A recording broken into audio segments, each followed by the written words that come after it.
화려한 조명, 우렁찬 관중의 함성, 그리고 강력한 동물들과 함께 일하는 짜릿함을 상상해 보세요. 수년 동안 당신은 셀 수 없이 많은 쇼를 해냈고 공연장은 늘 매진이었으며 그 보상은 명예, 부, 그리고 절대 끊어지지 않을 것 같은 동물들과의 유대감이었죠. 하지만 단 한순간 그 유대 관계가 끊어져 버립니다. 당신이 믿었던 그 연결이 오히려 당신을 무너뜨리는 존재로 변해버린 거죠. 이것이 바로 이슬람 샤힌이 마주한 현실이었습니다. 그는 노련한 사자 조련사였고 마지막으로 링에 들어섰던 그날 비극 속에서 경력의 막을 내리게 됩니다. 그 다음 벌어진 일은 관객들이 상상조차 하지 못했던 일이었습니다. 2016년 11월 27일 이집트의 알렉산드리아 라이언 빌리지는 기대감으로 들끓고 있었습니다. 가족 단위의 관람객들, 학교 단체, 그리고 지역 주민들까지 공원의 가장 인기 있는 공연 중 하나인 사자 조련 쇼를 보기 위해 모였습니다. 그날 공연의 주역 중 한 명은 이슬람 샤힌이었습니다. 그는 10년 넘게 지구상에서 가장 위협적인 맹수들을 자유자재로 다루며 무대 위를 지배해온 인물이었죠. 당시 35세였던 이슬람은 이 직업이 얼마나 위험한지 누구보다 잘 알고 있었습니다. 그는 13년 동안 사자 조련사로 일해왔고 그 일은 정밀함과 용기 그리고 흔들림 없는 침착함을 요구했습니다. 이집트에서 태어나고 자란 그는 어릴 때부터 동물의 세계에 매료되었습니다. 경력을 시작한 건 사육사로서 무대 뒤편에서 사자들과 라이언 빌리지의 다른 동물들을 돌보는 일이었습니다. 시간이 흐르면서 그는 맹수들과 가까이에서 협업할 수 있는 능력으로 동료들의 존경을 받고 공원을 찾은 방문객들의 감탄을 자아냈습니다. 이슬람의 퍼포먼스는 곧 공원의 대표 쇼가 되었죠. 관객들은 그가 사자들을 단순한 나무 막대기 하나로 담대한 동작을 지시하는 모습을 보며 놀라워했죠. 그의 작업 방식에 대해 윤리적 문제를 제기하는 사람도 있었지만 많은 이들은 그를 진정한 장인의 경지에 오른 인물로 보았습니다. 그는 삶 전체를 이 무대를 위해 바쳤던 사람이었죠. 링 밖에서 이슬람은 침착하고 안정감 있는 사람으로 알려져 있었습니다. 그와 함께 일했던 사람들은 그를 규칙적이고 신중한 사람이라 표현했고 동물들을 세심하게 대하면서도 위험에 대한 이해를 갖춘 인물이었다고 했습니다. 하지만 라이언 빌리지는 종종 논란의 중심에 있었습니다. 카이로에서 약 1시간 반 떨어진 이 공원엔 사자, 호랑이, 낙타, 그리고 다른 희귀 동물들을 보유하고 있었죠. 하지만 동물들의 열악한 환경은 비판의 대상이 되곤 했습니다. 좁은 공간에 갇힌 채 움직일 틈조차 없는 우리 안에서 생활하는 동물들, 심지어는 영양실조가 의심되는 삐쩍 마른 몸과 윤기 없는 털을 가진 동물들도 있었죠. 그럼에도 불구하고 공원은 여전히 인기 관광지로 남아 있었고 짜릿한 쇼 덕분에 방문객들의 발길은 끊어지지 않았습니다. 그날 저녁, 공연장은 관중들로 가득 찼고 신나는 음악이 울려 퍼지자 흥부는 절정에 달했습니다. 이날 무대는 사자 3마리가 등장할 예정이었는데 그중 한 마리는 최근 남아프리카에서 들여온 새로 합류한 수컷 사자였습니다. 짙은고 풍성한 갈기와 근육질의 몸을 가진 이 사자는 쇼의 새로운 볼거리로 주목받고 있었죠. 하지만 성격은 다소 불안정했습니다. 과거에도 한번 사자 조련사를 공격한 적이 있었지만 그 사건은 단순한 일회성 해프닝으로 묻혔습니다. 공원 측은 이 사자가 시간이 지나면 적응할 것이라 판단했고 그 사건이 있음에도 공연에 출연시킨 겁니다. 공연은 순조롭게 시작됐습니다. 이슬람은 2명의 다른 조련사와 함께 링에 들었고 각자 나무 막대기를 들고 있었습니다. 사자들은 훈련된 동작에 따라 움직였고 사다리를 오르고 조련사의 명령에 따라 입을 벌려 날카로운 이빨을 보여주었습니다. 관객들은 숨을 죽이고 지켜봤죠. 거대한 동물들이 조련사의 지시에 정확히 반응하는 모습에 매료된 것입니다. 하지만 새로 들어온 수컷 사자는 분명히 달랐습니다. 그의 행동은 훨씬 더 조심스러웠고 링 가장자리에서 움직이지 않으며 계속해서 이슬람만을 응시했습니다. 조련사들은 공연을 계속 이어갔고 다가오는 위험을 눈치채지 않았습니다. 이슬람이 한 마리 사자에게 사다리를 타라고 지시하는 순간 그 새로운 수컷 사자가 갑자기 움직였습니다. 몸이 긴장되고 꼬리를 휘젓고 아무런 경고도 없이 순식간에 돌진했습니다. 근육과 발톱이 번개처럼 번쩍이며 그 짐승은 이슬람과의 거리를 단숨에 좁혔고 거대한 몸통이 이슬람을 덮치며 그를 바닥에 넘어뜨렸습니다. 관중석에선 비명이 터졌고 공격이 실제라는 것이 점점 분명해졌습니다. 사자의 발톱이 이슬람의 옷과 피부를 찢고 턱은 그의 목을 물고 늘어졌습니다. 조련사들이 즉시 반응해 막대기로 사자를 내려쳤지만 동물의 본능이 이미 발동된 상태였고 그는 물고 있는 채로 놓지 않았습니다. 공연장은 순식간에 아수라장이 되었죠. 부모들은 아이들을 안고 출구를 향해 뛰기 시작했고 일부 관객들은 공포에 질려 휴대폰을 꺼내 끔찍한 장면을 촬영하기 시작했습니다. 하지만 또 다른 사람들은 그 자리에 얼어붙은 채 무슨 일이 벌어지고 있는지도 제대로 인식하지 못했습니다. 사자는 이슬람을 링 바닥으로 질질 끌며 머리를 사납게 흔들었고 바닥은 피로 물들었습니다. 조련사들은 여전히 사자를 제압하기 위해 사투를 벌이고 있었습니다. 마치 시간이 멈춘 듯한 긴 순간이 지난 뒤 사자는 마침내 이슬람을 놓고 링 가장자리로 물러섰습니다. 그의 자비에는 여전히 피가 흘러내리고 있었죠. 조련사들은 곧바로 이슬람 곁으로 달려가 움직이지 않는 그의 몸을 급히 링 밖으로 옮겼습니다.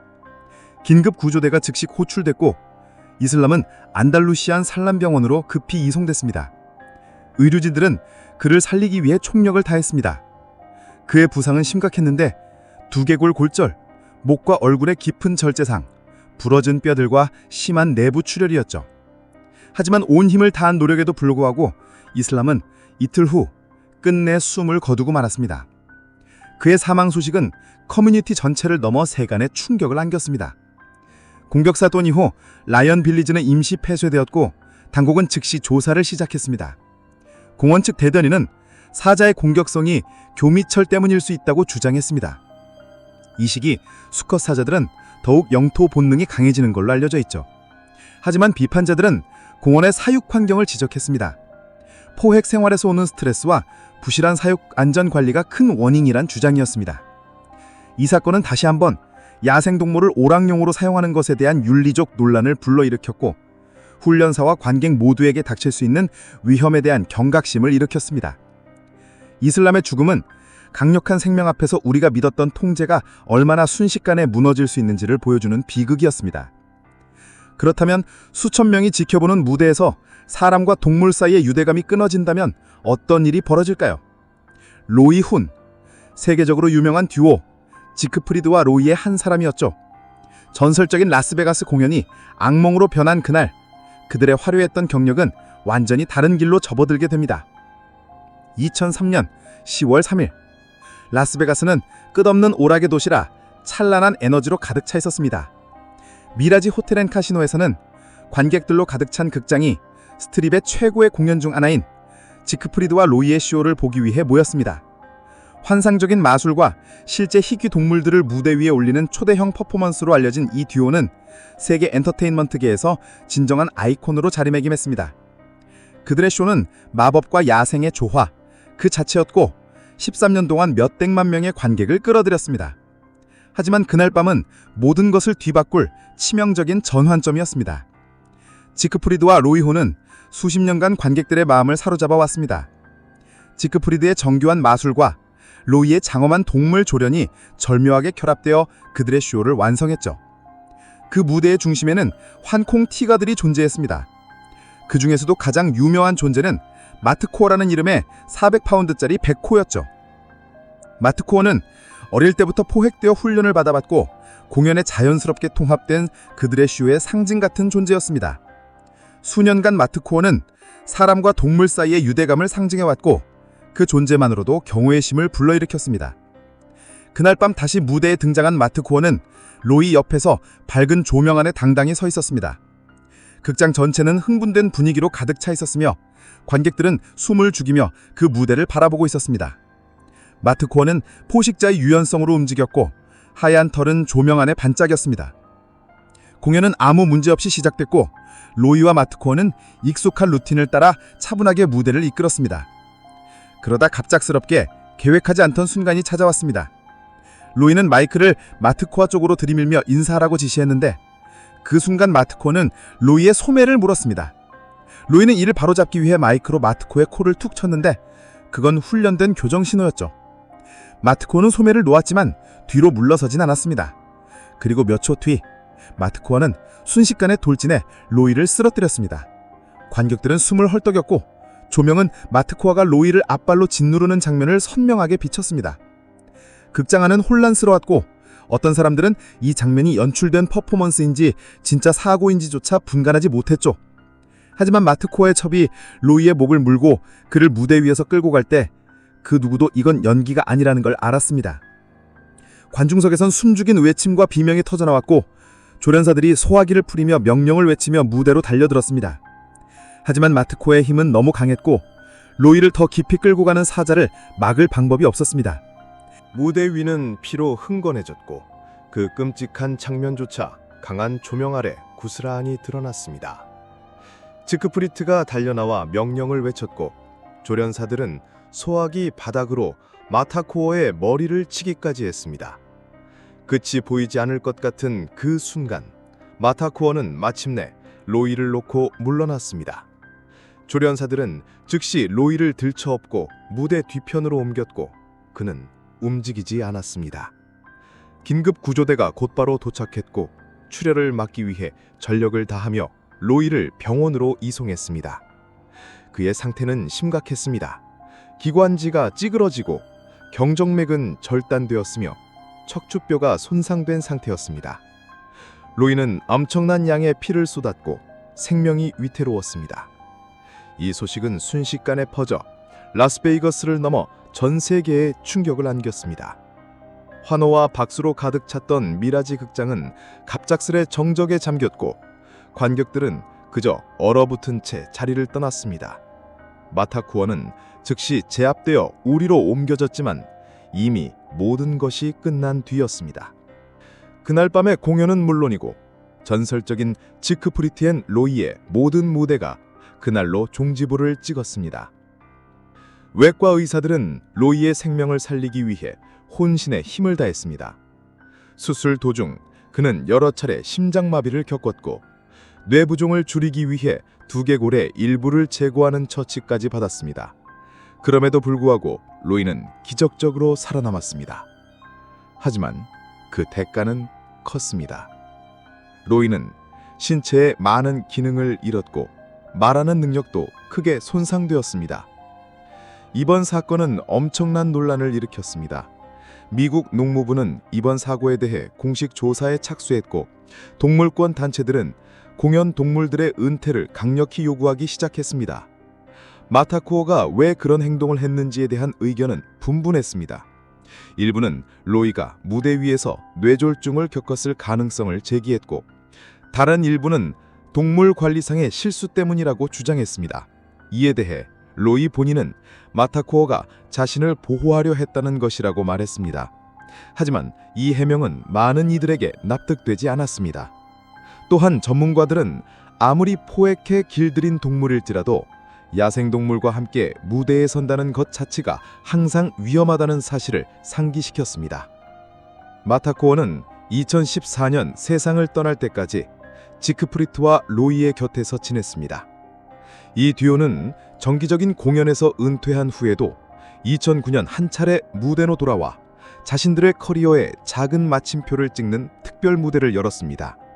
로이는 그 후에도 정글 팰리스라 불리는 저택에서 자신이 평생을 바쳐 돌봤던 동물들과 함께 살아갔습니다. 그리고 2020년 심각한 질병과 싸우다 로이는 결국 세상을 떠났습니다. 그의 인생은 경이로움, 위험, 그리고 마법 같은 무대의 유혹으로 점철된 전설 그 자체였습니다. 마타코아 사건은 엔터테인먼트 역사상 가장 악명 높은 문선 중 하나로 남았습니다. 그 사건은 화려한 환상과 야생의 본능 사이에서 공연자들이 얼마나 아슬아슬한 줄을 걷고 있는지를 적나라하게 보여주었습니다. 지크프리트와 로이에게 그날 밤은 그들의 마법이 무너진 순간이었고 승리와 비극 그리고 백호의 신비로움이라는 이야기만이 남았습니다. 로이의 사건은 전 세계를 충격에 빠뜨렸습니다. 세심하게 준비된 공연에서 믿었던 동물의 배신이라는 극히 드문 사태가 벌어졌기 때문이죠. 그렇다면 통제라는 환상조차 완전히 산산조각나면 무슨 일이 벌어질까요?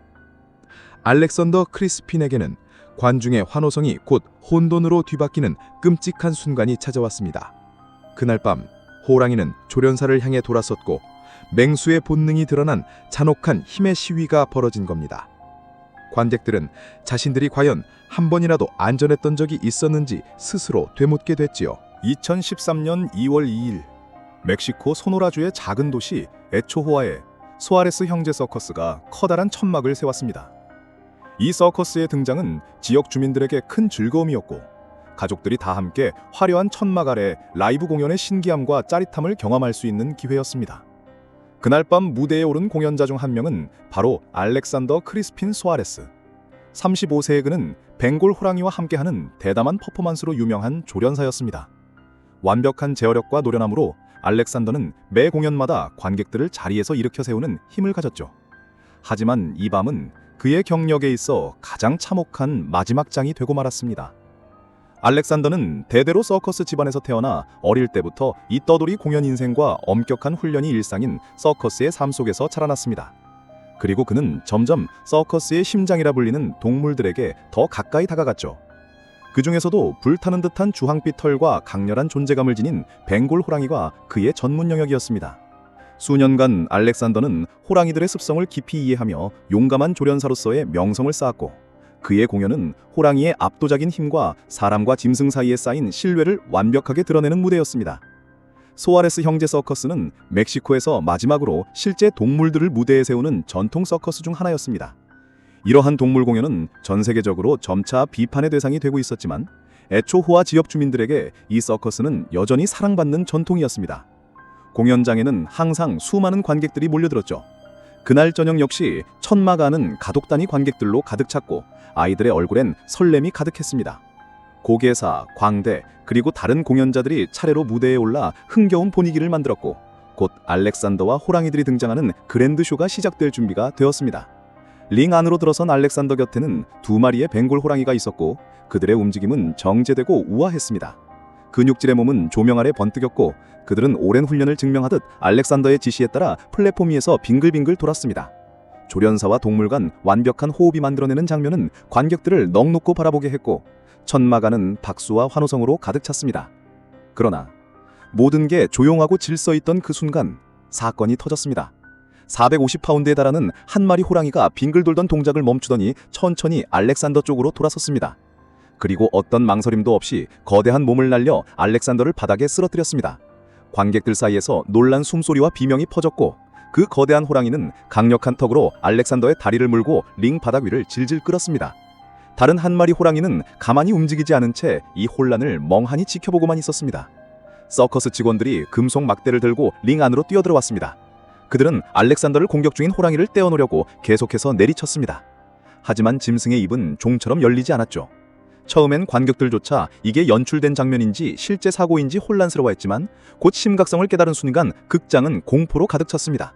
부모들은 아이들을 안고 비명을 지르며 출구로 달렸고 불과 몇 분 전까지 웃음과 즐거움으로 가득 찼던 천막은 공황 상태로 뒤바뀌었습니다. 직원들이 사투를 벌이는 가운데 호랑이는 다시 공격했고 이번에는 알렉산더의 목에 턱을 물었습니다. 그는 톱밥이 깔린 무대 바닥에 피투성이가 된 채 움직이지 않았습니다. 알렉산더를 공격한 호랑이는 마침내 그를 놓았고 직원들에 의해 우리 안으로 강제로 되돌려졌습니다. 하지만 이미 모든 것이 늦은 뒤였습니다. 알렉산더는 가까운 와타밤보 지역병원으로 긴급 이송되었고 의료진은 그를 살리기 위해 온 힘을 다했습니다. 하지만 그의 부상은 너무도 심각했습니다.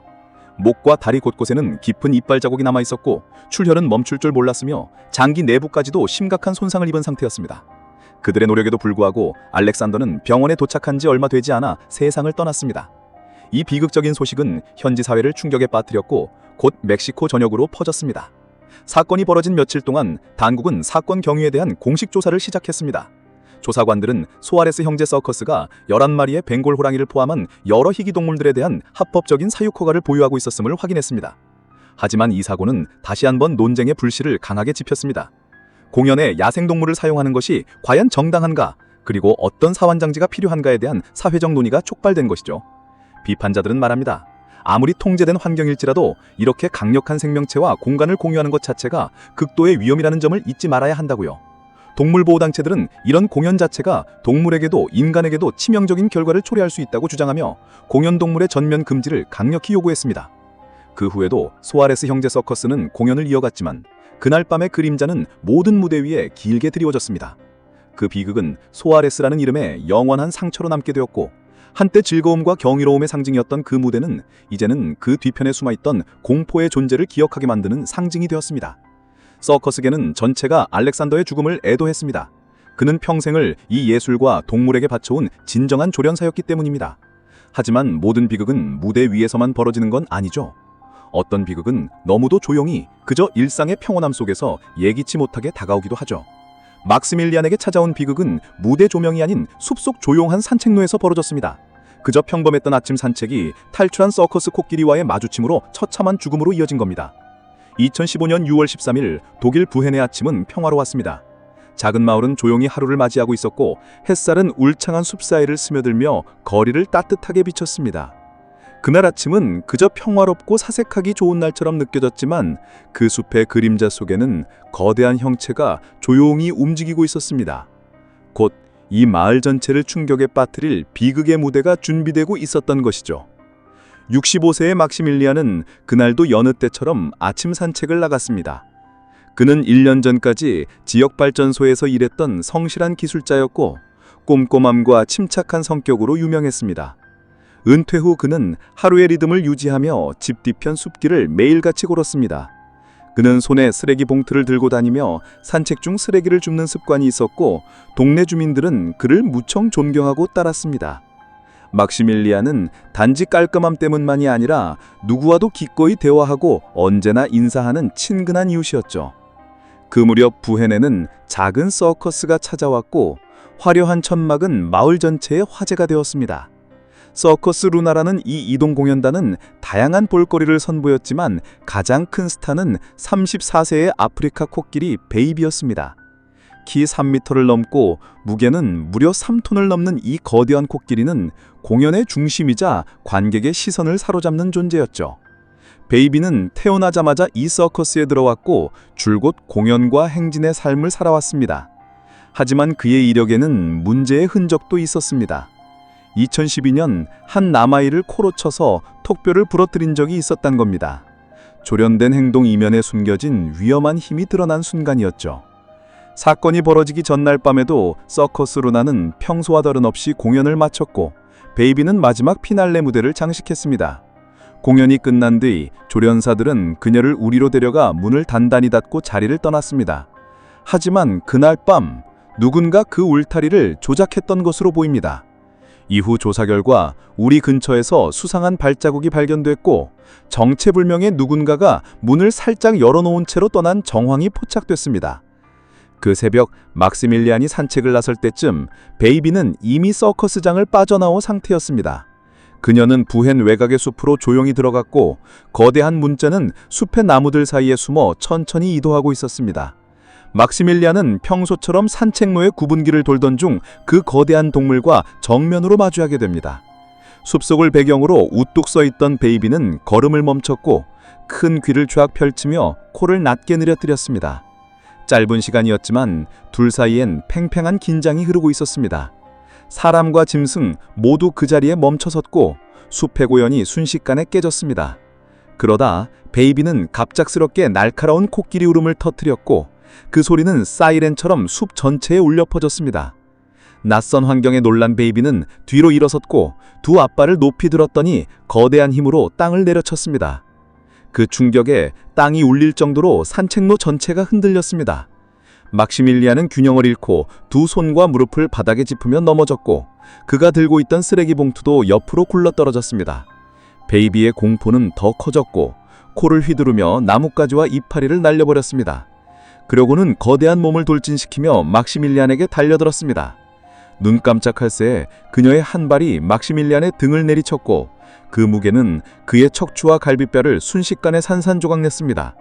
그의 몸은 숲의 흙바닥에 그대로 짓눌렸고 더 이상 움직이지 않았습니다. 그 돌진은 시작만큼이나 갑작스럽게 끝났습니다. 방향을 잃고 흥분한 베이비는 죽어있는 그를 바라보다 숲터 깊숙이 몸을 숨기듯 사라졌습니다. 숲에는 그저 나뭇잎 스치는 소리와 멀리 울리는 코끼리 울음만이 남았습니다. 그날 아침, 서커스 직원들은 점검 도중 베이비의 우리가 비어 있다는 것을 발견했습니다. 문이 열려 있었다는 걸 깨달은 즉시 그들은 경보를 울리고 지역 당국에 신고하며 실종된 코끼리를 찾기 위한 수색에 들어갔습니다. 그동안 베이비는 숲 더 깊숙한 곳으로 들어갔고 그 거대한 몸은 울창한 나무들 사이에서 쉽게 눈에 띄지 않았습니다. 몇 시간 후 조련사 중 한 명이 베이비를 찾아냈습니다. 그는 조심스럽게 다가가 부드러운 목소리로 말을 걸었고 베이비는 그 말에 반응하며 서서히 숲을 빠져나왔습니다. 그렇게 그녀는 다시 서커스 부역으로 돌아오게 됩니다. 하지만 오래 지나지 않아 한 등산객에 의해 막시밀리안의 시신이 숲속 산책로에서 발견되었습니다. 그는 매일 아침 숲을 돌보던 조용한 남자. 그날도 늘 하던 일을 하다 그 자리에 쓰러져 있었던 것입니다. 이 사건은 도대체 어떻게 이런 비극이 평화로운 마을에서 일어날 수 있었는지에 대한 질문을 불러일으켰습니다. 조사 결과 베이비의 오리에는 사람 손에 의해 조작된 뚜렷한 흔적이 남아 있었습니다. 하지만 그녀를 풀어준 사람은 끝내 밝혀지지 않았고 흔적도 없이 사라졌습니다.